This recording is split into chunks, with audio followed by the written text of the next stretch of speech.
The Metamorphosis by Franz Kafka. Part 1.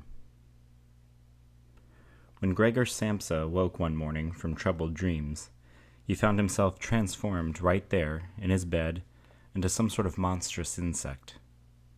He was lying on his back, which was hard, like a carapace, and when he raised his head a little, he saw his curved brown belly segmented by rigid arches, atop which the blanket, already slipping, was just barely managing to cling.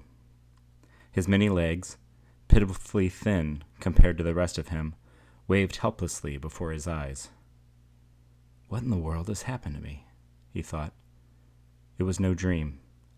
His room, a proper human room, if admittedly rather too small, lay peacefully between the four familiar walls. Above the table, where an unpacked collection of cloth samples was arranged — Samsa was a traveling salesman — hung a picture he had recently clipped from a glossy magazine and placed in an attractive gilt frame. This picture showed a lady in a fur hat and fur boa, who sat erect, holding out to the viewer a heavy fur muff in which her entire forearm had vanished. Gregor's gaze then shifted to the window, where the bleak weather, raindrops could be heard striking the metal sill, made him feel quite melancholy. What if I just go back to sleep for a little while and forget all this foolishness, he thought. But this proved utterly impossible, for it was his habit to sleep on his right side, and in his present state, he was unable to assume this position. No matter how forcefully he thrust himself onto his side, he kept rolling back. Perhaps 100 times he attempted it, closing his eyes so as not to have to see those struggling legs, and relented only when he began to feel a faint, dull ache in his side, unlike anything he had ever felt before. Good Lord, he thought, what an exhausting profession I've chosen. Day in and day out on the road. Work like this is far more unsettling than business conducted at home, and then I have the agony of traveling itself to contend with, worrying about train connections, the irregular, unpalatable meals and human intercourse that is constantly changing, never developing the least constancy or warmth. Devil take it all. He felt a faint itch high up on his belly. Still on his back, he laboriously edged himself over to the bedpost so he could raise his head more easily, identified the site of the itch, a cluster of tiny white dots he was unable to judge, and wanted to probe the spot with a leg, but drew it back again at once, for the touch sent cold shivers rippling through him. He slid back into his earlier position. All this early rising, he thought. It's enough to make one soft in the head. Human beings need their sleep. Other traveling salesmen live like harem girls. When I go back to the boarding house, for example, to copy out the morning's commission, why, these gentlemen may still be sitting at breakfast. I'd like to see my boss's face if I ever tried that sometime. He'd can me on the spot. Although, who knows? Maybe that would be the best thing for me. If I didn't have to hold back for my parents' sake, I'd have given notice long ago. I'd have marched right up to him and given him a piece of my mind. He'd have fallen right off the desk. And what an odd custom that is, perching high atop one's elevated desk and from this considerable height addressing one's employee down below, especially as the latter is obliged to stand quite close because his boss is hard of hearing. Well, all hope is not yet lost. As soon as I've saved up enough money to pay back what my parents owe him, another 5 or 6 years ought to be enough, I'll most definitely do just that. This will be the great parting of ways. For the time being, though, I've got to get up. My train leaves at 5. And he glanced over at the alarm clock, ticking away atop the wardrobe.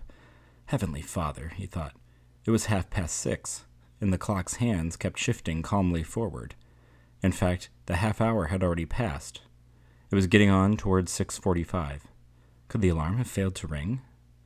Even from the bed, one could see it was properly set for 4 o'clock. It must have rung.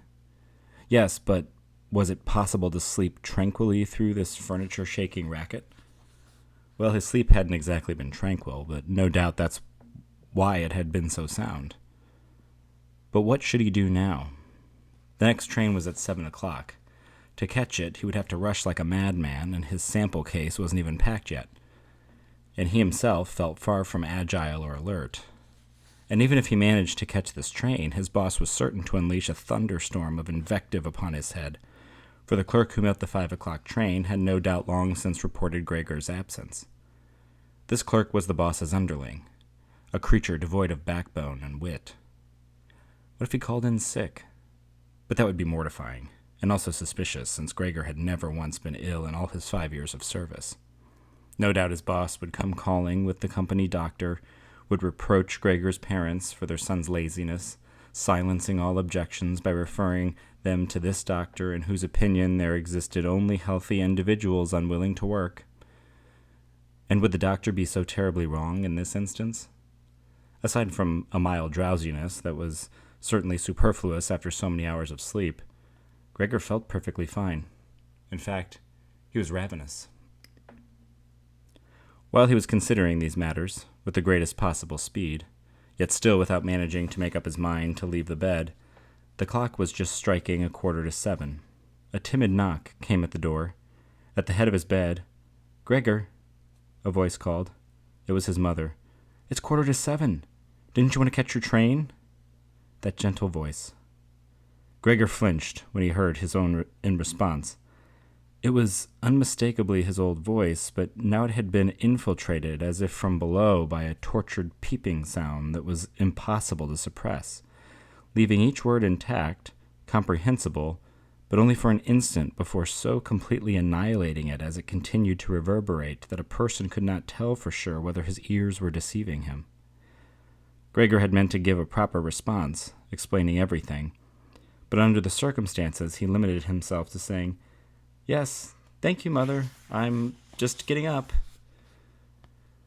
Because of the wooden door, the change in Gregor's voice appeared not to be noticeable from the other side, for his mother was reassured by his response and shuffled off.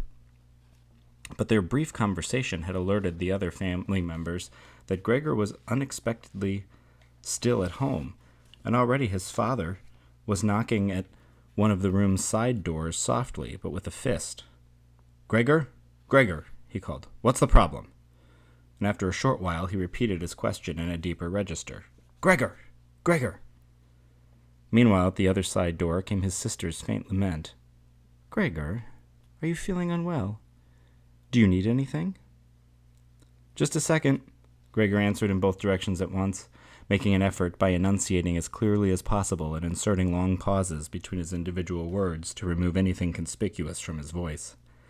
And in fact his father returned to his breakfast, but his sister whispered, "Gregor, open the door, I implore you." But Gregor had no intention of opening the door.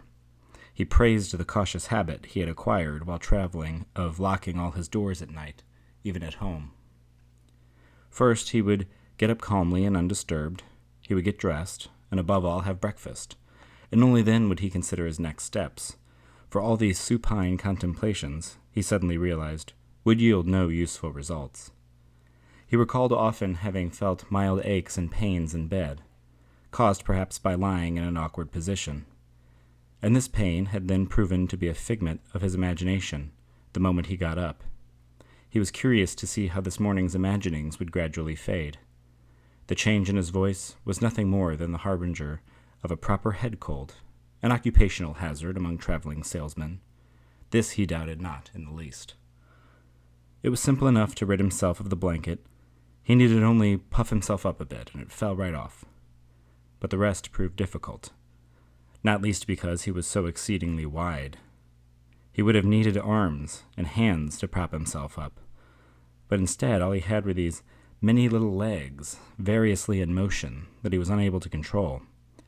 If he tried to bend one leg, it would be the first to straighten. And when he finally succeeded in getting one leg to do his bidding, all the others went flailing about in an unnerving frenzy. Enough of this lying about uselessly in bed, Gregor said to himself. At first he tried to maneuver the lower part of his body out of the bed. But this lower part, which, by the way, he had not yet seen and couldn't properly imagine, proved too unwieldy. It all went so slowly, and when at last, half mad with impatience, he thrust himself recklessly forward with all his strength, it was in the wrong direction, and he slammed against the lower bedpost. The throbbing pain he felt instructed him that For now, at least, the lower part of his body was perhaps the most sensitive. So he decided to try leading instead with his upper body, and carefully twisted his head toward the edge of the bed. This was easily accomplished, and in the end, his width and height, the mass of his body, slowly followed the turning of his head. But once his head was dangling in midair outside the bed, he was afraid to keep shifting forward like this, since if eventually he had to let himself fall in this position, it would be practically a miracle if his head escaped injury.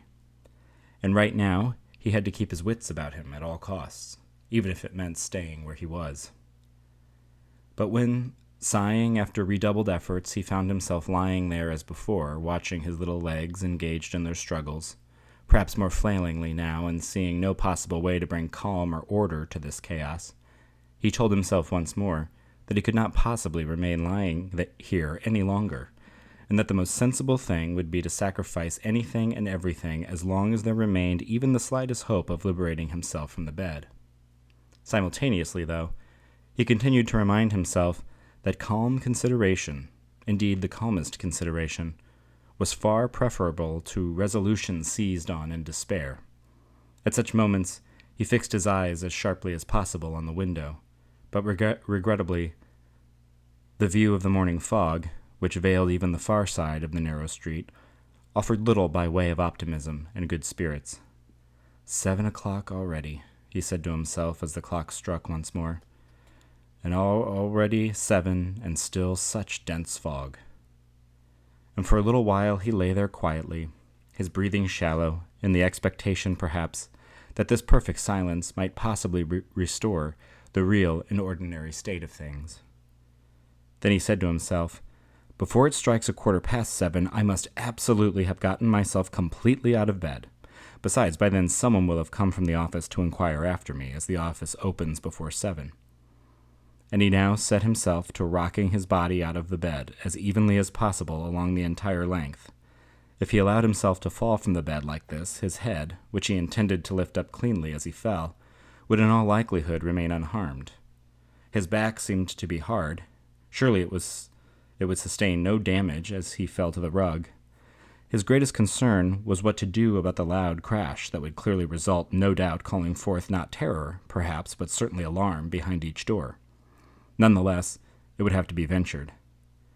By the time Gregor was already protruding halfway out of bed, this new method was more a game than a struggle. All he had to do was keep rocking sideways a little at a time.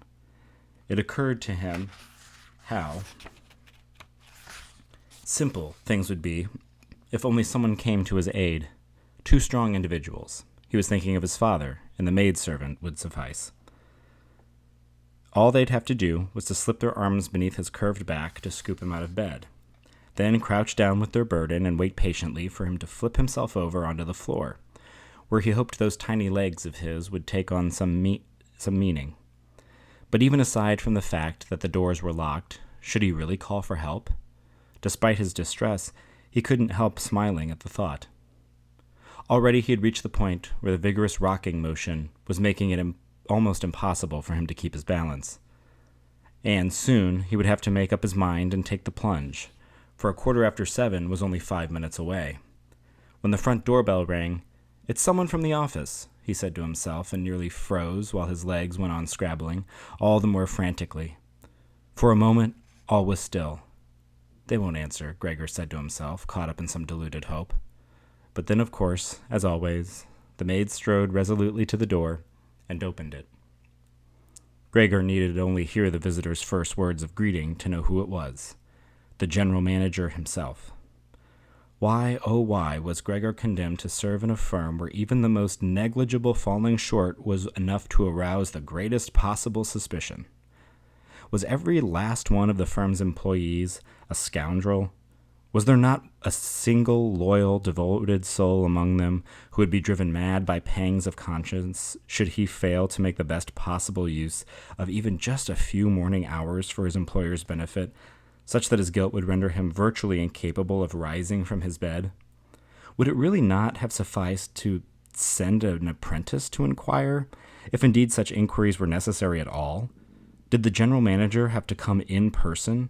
And was it necessary to demonstrate to the entire innocent family that the investigation of this suspicious matter could be entrusted only to the general manager's sharp intellect? And more because of the agitation aroused in Gregor by this train of thought than because of some proper resolution on his part, he swung himself out of bed, with all his might. There was a loud thud.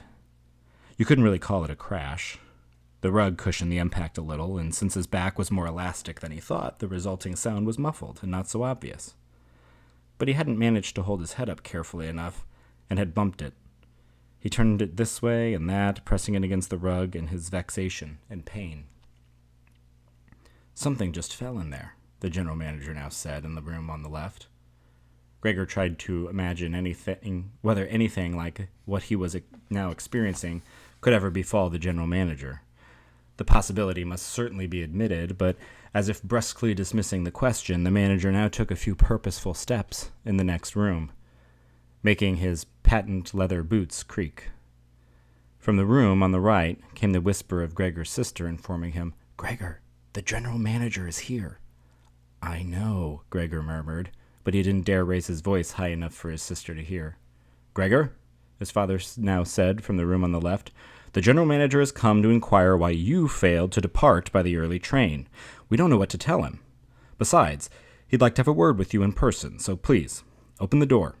I'm sure he'll be kind enough not to take any offense at the untidiness of your room." "Good morning, Herr Samsa," the general manager now cried out in a friendly tone. "He isn't well," Gregor's mother said to the general manager, while the father was still having his say beside the door. "Not well at all. Take my word for it, sir. Why else would Gregor miss his train? The office is the only thing that boy ever thinks of. It really bothers me that he never goes out in the evening. He's been back in the city an entire week now, but he's spent every last evening at home. He just sits at the table with us, quietly reading the newspaper, or else studies the timetables. Even just doing woodworking projects seems to entertain him. He carved a little picture frame, for example, did it in 2 or 3 evenings, with his fret saw. You'll be amazed how pretty it is. It's hanging there in the room. You'll see it in a minute when Gregor opens the door. Oh, and I'm so glad you paid us a visit, sir. On our own, we'd never have managed to persuade Gregor to open up. He's so stubborn. And surely he isn't well, even though he denied it this morning." "Be right there," Gregor said, not moving so as to not miss a single word in their conversation.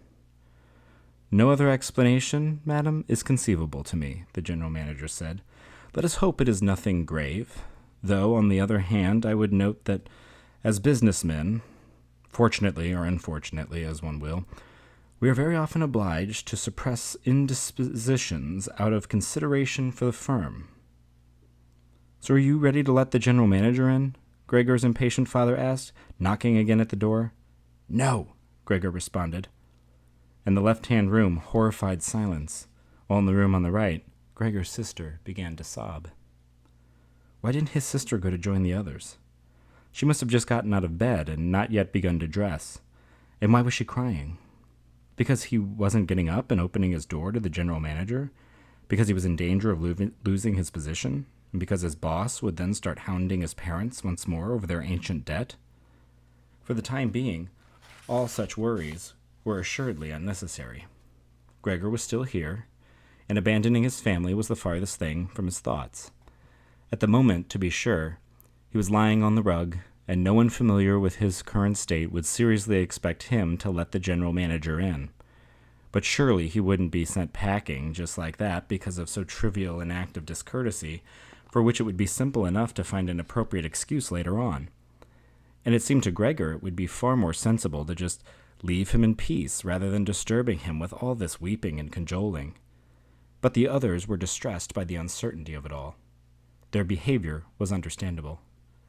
"Herr Samsa," the general manager called out now, raising his voice, "what has come over you? You barricade yourself in your room, you reply to queries only with yes and no, you cause your parents onerous, unnecessary worries, and you are neglecting, let me permit myself to note, your professional responsibilities in a truly unprecedented manner.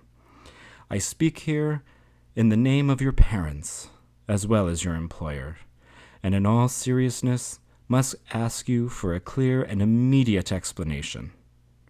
I am astonished, utterly astonished. I have always known you as a calm, sensible person, and now it seems you've begun to permit yourself the most whimsical extravagances. To be sure, the boss did suggest one possible explanation for your absence this morning. It concerns the cash payments recently entrusted to your care, and truthfully, I all but gave him my word to honor that this explanation could not be correct. But confronted here with your incomprehensible obstinacy, I find myself losing any desire I might have had to come to your defense. And your position is anything but secure. It was originally my intention to discuss all this with you in a private conversation, but since you compel me to waste my time here, I do not know why your esteemed parents should not hear of it as well. In short, your productivity of late has been highly unsatisfactory. Admittedly, this is not the best season for drumming up business, we do acknowledge this, but a season in which no business at all is drummed up is something that does not, and indeed may not exist, Samsa. But, sir, Gregor cried out, beside himself and forgetting all else in his agitation, I shall open the door at once, this very instant. A slight indisposition, a fit of dizziness, kept me from getting up. Even now I'm still in bed, but already I'm feeling very much refreshed. Here, I'm getting up, just a moment's patience. It's a bit more difficult than I thought, but already I'm feeling quite fine. How odd the way such a thing can suddenly come over one. Yesterday evening I felt perfectly all right. My parents can attest to this, or rather I, in fact, feel a mild foreboding yesterday evening already. Surely it was noticeable to anyone looking at me. Why didn't I send word to the office? But we always just assume we'll be able to overcome these illnesses without staying home. Sir, do be gentle with my parents. The allegations you make are unfounded, and no one has ever mentioned anything of the sort to me. Perhaps you haven't yet looked over the most recent commissions I sent in? In any case, I'll be back on the road in time for the 8 o'clock train. These additional hours of rest have fortified me. Please do not allow me to detain you any longer, sir. I shall be at the office myself in no time. Do be so good as to say I'm on my way, and give my best regards to the boss. And while Gregor was hastily blurting all of this out, scarcely knowing what he had said, he edged closer to the wardrobe with minimal effort. No doubt thanks to the practice he had already acquired while still in bed, and now he did his best to haul himself upright. Indeed, he really did want to open the door, to show himself and speak with the general manager. He was eager to learn what the others, who were so anxious to see him, would say when they finally laid eyes on him. If they recoiled in horror, Gregor could surrender all responsibility and rest easy. But if they accepted it all calmly, that meant he too had no reason to get himself worked up, and if he hurried, he could still make it to the station by 8. At first he couldn't get a grip on the wardrobe's smooth surface, but finally he gave a great heave and found himself standing upright. He no longer paid any heed to the pain in his lower body, ache as it might. Now he let himself drop against the back of a nearby chair, clinging to its edges with his little legs, and having thus attained control over himself, he fell silent, for now he could listen to the general manager.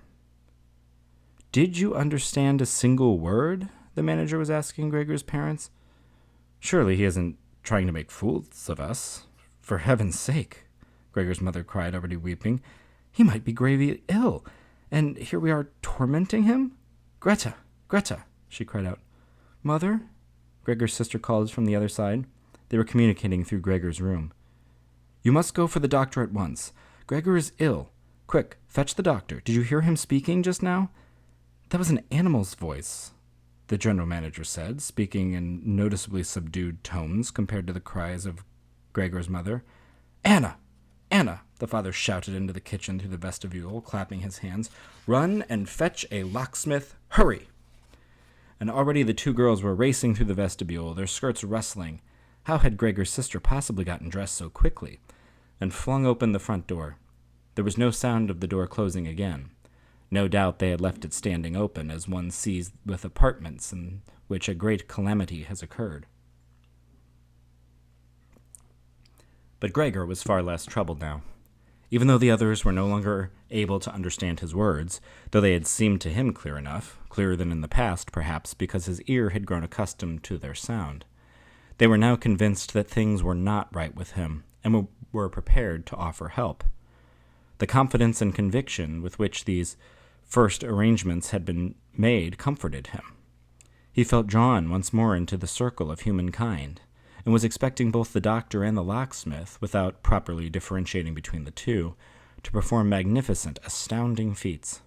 So as to have an intelligible voice as possible for the crucial discussions that lay ahead, he cleared his throat a little, making an effort to do this as discreetly as possible, since even this sound might differ from human throat-clearing, which he no longer trusted himself to judge.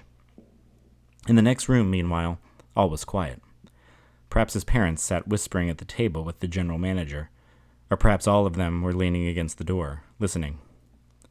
Gregor slowly pushed himself over to the door using the armchair, then let go and allowed himself to fall against the door, propping himself upright. The pads of his little legs turned out to be slightly sticky, and there he rested briefly from his exertions. Then he set about turning the key in the lock using his mouth. Unfortunately, it seemed he had no real teeth, so how was he supposed to grasp the key? But his jaws turned out to be surprisingly strong, and with their help he actually succeeded in causing the key to move, paying no heed to the fact that he was no doubt injuring himself in the process, for a brown fluid ran out of his mouth and down the key, dripping onto the floor. "Listen to that," the general manager said in the next room. "He's turning the key in the lock." Gregor found these words most encouraging, but all of them should have been cheering him on, including his father and mother. "Come on, Gregor," they should have shouted. "Just keep at it. Keep working on that lock." And now, imagining all of them following his efforts with great suspense, he bit down on the key uncomprehendingly with all the force he could muster.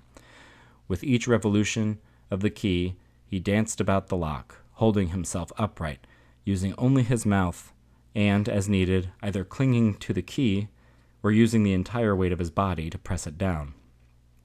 The brighter sound of the lock finally springing open positively revived him. Sighing in relief, he said to himself, "I guess I didn't need the locksmith after all," and he laid his head upon the handle of the door to press it open. But he remained hidden from view as the door swung toward him, even after it was wide open. To be seen, he had to work his way slowly around one of the wings of the double door, a delicate operation if he wanted to avoid plopping down awkwardly on his back before he had even entered the room. He was still occupied with this difficult maneuver, and had no leisure to attend to anything else, when he heard the general manager utter aloud, "Ugh!" It sounded like wind howling, and now he saw him too, saw how the general manager, who was standing closest to the door, pressed his hand to his open mouth, slowly retreating as though being driven back by an invisible steady force. Gregor's mother, who despite the general manager's presence, stood with her hair still undone from the night, wildly bristling, first looked over at his father, her hands clasped, then took 2 steps in Gregor's direction, before falling down in the midst of all her billowing skirts, her face vanishing completely where it sank to her bosom. Gregor's father clenched his fist with a hostile grimace, as if he intended to thrust Gregor back into the room, then glanced uncertainly about the living room, shaded his eyes with his hands, and wept until his mighty chest shook. Gregor made no move to enter the room. Instead, he leaned from the inside against the wing of the door that was bolted fast, so that only half his body, and the head inclined sideways above it, could be seen as he peered across at the others. Meanwhile, it had grown much lighter out. On the far side of the street, a section of the infinitely long, dark gray building opposite, a hospital, came into view with its regular windows punched into a facade. Rain was still falling, but only in large drops that were separately visible, and seemed to have been hurled one by one to the ground. An inordinate number of breakfast dishes crowded the table, for Gregor's father considered breakfast the most important meal of the day, and would drag it out for hours reading various newspapers. Straight ahead, on the opposite wall, hung a photograph of Gregor from his time in the military, showing him as a second lieutenant whose carefree smile, as he rested his hand on his dagger, commanded respect for his bearing and his uniform. The door to the vestibule was open, and since the front door was open as well, one could see all the way out to the landing and the head of the stairs leading down. "Well," Gregor said, quite conscious of the fact that he was the only one who had retained his composure, "I shall get dressed at once, pack up my samples, and be on my way. As for the rest of you, are you prepared to let me do so? You can see, sir," he said, addressing the general manager, "I am not obstinate, nor a shirker. Traveling is burdensome, but without it I could not live. Where are you going now, sir? To the office? Yes? Will you report all these things truthfully? A person can be incapable of working at the moment, but this is precisely the right time to recall his earlier accomplishments and consider that he will later, once the hindrance has been overcome, work all the more industriously and with greater focus. I'm so dreadfully indebted to the boss. Surely you're aware of this. On the other hand, I have my parents and sister to think of. Truly, I'm in a bind, but I shall work my way out of it. Don't make things more difficult for me than they already are. Take my side at the office. No one loves us drummers, I know. Everyone thinks the salesmen rake in a king's ransom while enjoying life's pleasures, and there's never any particular cause to reconsider this prejudice. But you, sir, have a far better grasp of the general circumstances than the rest of the staff, better even, if I may speak confidentially, than the boss himself, who in his role as businessman can easily err in his opinion to an employee's disadvantage. And you no doubt know quite well that a drummer who spends almost the entire year away from the office can easily become the victim of gossip, happenstance, and groundless complaints against which he cannot possibly defend himself, as he usually never even learns of them, or only when he has completed one of his journeys, exhausted, and then back at home is forced to observe the dire physical effects of causes that can no longer be identified. Please, sir, do not leave without saying something to show you agree with me at least to some small extent." But the general manager had already turned away as soon as Gregor began to speak, and merely glanced back at him over a hunched shoulder, his mouth contorted. And during Gregor's speech he did not stand still for a moment, but instead continued to retreat, not letting Gregor out of his sight, in the direction of the door, but only gradually, as though it were secretly prohibited to exit this room. Already he was in the vestibule, and to judge by the abrupt motion with which he withdrew his foot from the living room for the last time, one might have supposed he had just burnt it. Having reached the vestibule, however, he stretched out his right hand, gesturing broadly in the direction of the stairs, as if some all but supernatural salvation awaited him there.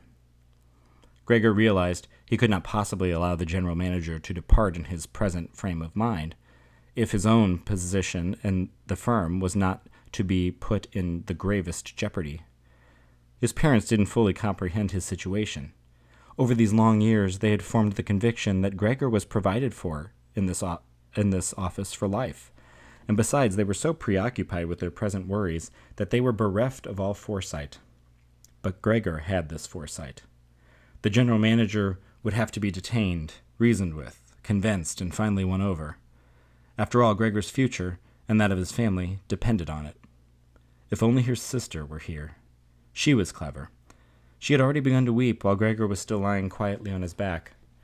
And surely the general manager, ever the ladies' man, would have let himself be assuaged by her.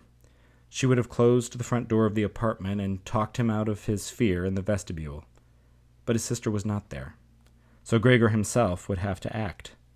And without stopping to consider that he was not yet familiar with his current abilities with respect to locomotion, nor even taking into account the fact that this last speech of his had quite possibly, indeed probably, eluded comprehension, he let go of the door, forced his way through the opening, meant to walk over to where the general manager, already out on the landing, was foolishly clutching at the banister with both hands, but right away groping in vain for something to catch hold of. He fell with a faint shriek upon his many little legs. No sooner had this occurred than he felt, for the first time all morning, a sense of physical well-being. His legs had solid ground beneath him. They obeyed his will perfectly. As he noted to his delight, they even strove to bear him wherever he wished, and already it seemed to him he would soon be delivered from all his sufferings. But as he lay there on the floor directly in front of his mother and not far from her, swaying with mobility held in check, She suddenly leapt up, rapt as she had appeared within her own contemplations, leapt high up into the air, her arms thrust wide, fingers spread out, crying out, "Help me! For God's sake, help!" Her head cocked at an angle as if to see Gregor better, but then, contradicting this, she senselessly retreated. But she had forgotten the table set for breakfast just behind her, sat down hurriedly upon it as soon as she reached it, as if absent-mindedly, and didn't seem to notice that the big overturned coffee pot beside her was pouring a thick stream of coffee on her rug. "Mother, Mother," Gregor said softly, gazing up at her. For a moment he had forgotten all about the general manager. On the other hand, he could not restrain himself when he beheld this flowing coffee from snapping his jaws several times. At this, the mother gave another shriek, and fled from the table into the arms of Gregor's father as he rushed to her aid. But Gregor had no time for his parents now. The general manager was already on the stairs, his chin propped on the banister. He looked back on the scene one last time. Gregor was just preparing to dash after him, to be sure of catching up with him. But the manager must have sensed something, for he leaped down several steps at once and vanished, and the cry of horror he gave as he fled resounded through the stairwell.